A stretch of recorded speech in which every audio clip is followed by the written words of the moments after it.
Les CPS bruxellois ont accueilli depuis le début de l'année les 5000 premiers exclus du chômage. Certaines tendances se dégagent déjà. Entre 40 à 60% des ex-bénéficiaires se tournent vers ces structures. Les données que nous avons pour le moment confirment cette tendance. On a dépassé en tout cas le tiers, espéré et visé par le fédéral. Et donc pour le moment, les premières tendances montrent bien qu'on a dépassé ce pourcentage-là. Un afflux donc supplémentaire à charge des communes qui risque de fortement croître dans les prochains mois. Le résultat de la réforme du chômage du gouvernement Arizona, mise en place selon le secteur avec peu de concertation. Nous avons été reçus par le cabinet de la ministre qui nous a dit la réforme est prête, ce sera comme ça et vous pouvez danser sur votre tête.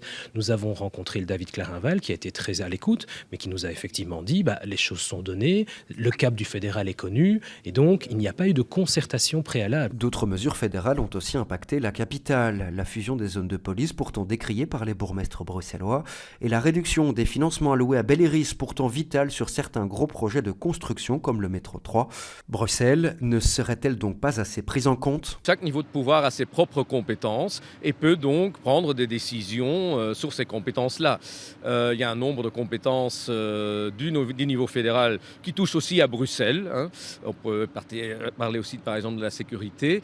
Bon, c'est pas illogique que le gouvernement fédéral prenne des décisions de façon autonome, même si bien sûr sur certains terrains, ce serait peut-être bien d'avoir une certaine concertation avec Bruxelles. Dans la balance aussi, l'absence d'exécutif de plein exercice à Bruxelles depuis plus de 600 jours.